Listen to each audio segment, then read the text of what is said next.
Here we presents the top 5 best digital cameras. Starting at number 5, Sony A6100. The Sony A6100 is the natural successor to the wildly popular Sony A6000, a beginner-friendly mirrorless camera that is still available to buy new today, 5 years after its launch. That's the sign of a popular, enduring camera. Both cameras are the entry-level models in Sony's range of mirrorless APS-C sensor snappers. APS-C refers to the camera sensor size, which is significantly larger than the ones found in smartphones, but smaller than the full-frame chips found in pro-friendly models like the Sony A7 III. However, there are some very welcome improvements in the A6100 too. Overall, this is a much more user-friendly camera. The general handling and performance is enhanced, particularly through its excellent continuous autofocus system. We now have a camera that more readily competes with today's entry-level mirrorless shooters from other brands, of which there are many more since the day the A6000 launched. Despite this, the Sony A6100 is a worthy successor to one of the best-selling mirrorless cameras of all time. Sony sticks with a 24.2 MP APS-C sensor, which is the same as the one found in the more expensive Sony A6400 and Sony A6600 cameras. Its resolution is par for the course, and plenty for an entry-level camera.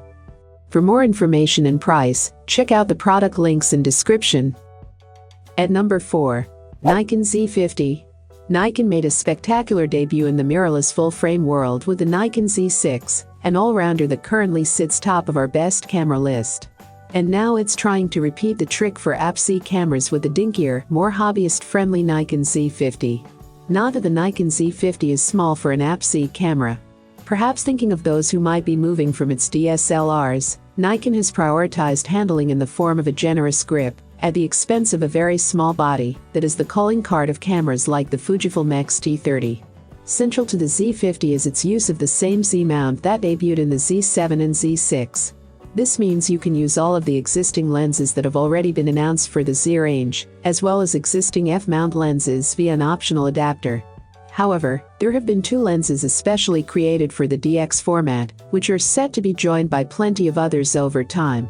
Those lenses are a 16 to 50mm f3.55 6 pancake lens, which is the standard kit lens, and a 50 to 250mm telephoto, which you can buy separately or as part of an excellent value twin lens kit with the Z50.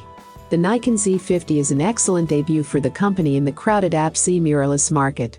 It's an ideal travel camera, and it's also a great option for those looking to move from a Nikon DSLR, or who just love the brand. Offering great handling, excellent value and a set of enticing features, there's a lot to like about the Z50, even if it does fall a little short in a few areas. Halfway of my listed number 3, Sony Alpha A7 III. The Alpha A7 III sits on the bottom rung of Sony's full-frame mirrorless camera range, and is designed to appeal to both keen enthusiast photographers and professionals. In the past, the A7 series of cameras have always felt like poor relations to the A7R and A7 series. While the latter 2 ranges have tended to capture the limelight with their high pixel counts and advanced video capabilities, the A7 cameras have always been regarded as the basic models, sporting a solid but unremarkable set of features.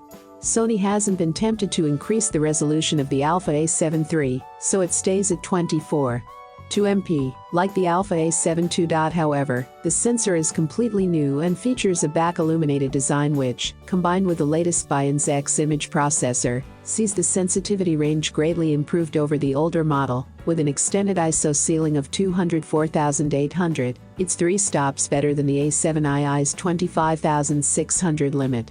Sony also reckons it's managed to achieve a dynamic range of 15 stops with 14-bit RAW files. While the electronic viewfinder doesn't get a bump in resolution to match the A7R II's 3.8 million dots, the 2.3 million dot EVF on the Alpha A7 III gets a slightly higher magnification factor than the older model, up from 0.71x to 0.78x.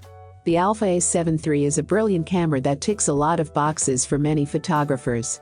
Sony has taken some of the best bits from its flagship Alpha A9 and A7R III and distilled them into a single camera that offers a fantastic mix of performance and image quality. For the price, there's nothing that can touch it. For more information and price, check out the product links in description. Coming in at number 2. Nikon Z6 II. The Nikon Z6 II is the follow-up to the company's first full-frame mirrorless camera, the Z6. Now over 2 years old, the Nikon Z6 has become one of our favorite mirrorless cameras. But there's still room for improvement, and with the Z6 II, Nikon has opted to retain the core spec and design of the Z6, while addressing its weaknesses. To that end, pretty much all the main features of the Z6 II are inherited from the Z6. This includes the excellent full-frame 24.5 MP CMOS sensor, which delivers images with excellent levels of detail, plenty of dynamic range, and a very good high ISO noise performance. While the sensor remains the same, Nikon has equipped the Z6 II with a second X-Speed 6 image processor.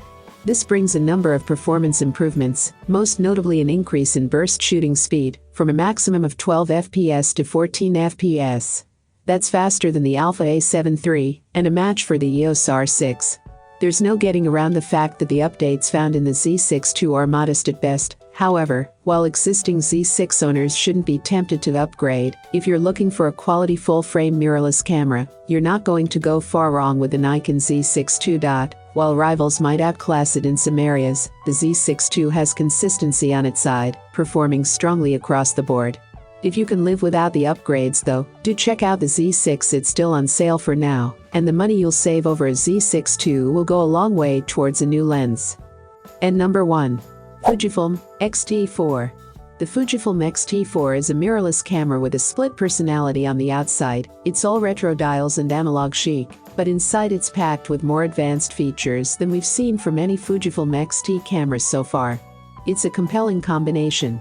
Like the Fujifilm X-T3, the X-T4 is for keen amateur photographers and pros who want the latest mirrorless power in a fun, desirable package. The difference this time is that the X-T4 has cranked its all-rounder dial up to 11. The rest of the X-T4's new features read like a checklist of responses to requests from Fujifilm shutterbugs. A bigger battery, improved autofocus and, naturally, a new film simulation effect. However, these exciting additions are teamed with the same sensor and processor combo as its predecessor. Which leaves us asking, could you just stick with the Fujifilm X-T3? And what of the video-centric XH1? To help clarify that, our review focuses a little more on the X-T4's changes and the impact of those additions. For most other matters, our Fujifilm X-T3 review still applies. The Fujifilm X-T4 is the best APS-C mirrorless camera you can buy right now. There's enough here to persuade both photographers and filmmakers over the X-T3, including the significantly improved battery life, in-body image stabilization, quieter shutter, and design tweaks that make a big difference to the handling. The X-T4's design is both charming and intuitive, while its class-leading photo and video specs are backed up by powerful performance. This is truly two cameras in one, and very fine hybrid all-rounder. I have included these product link in the description. You can check out this link for more information and latest price. Thank you for watching this video. Please hit the like button, share with your friends, and be sure to subscribe.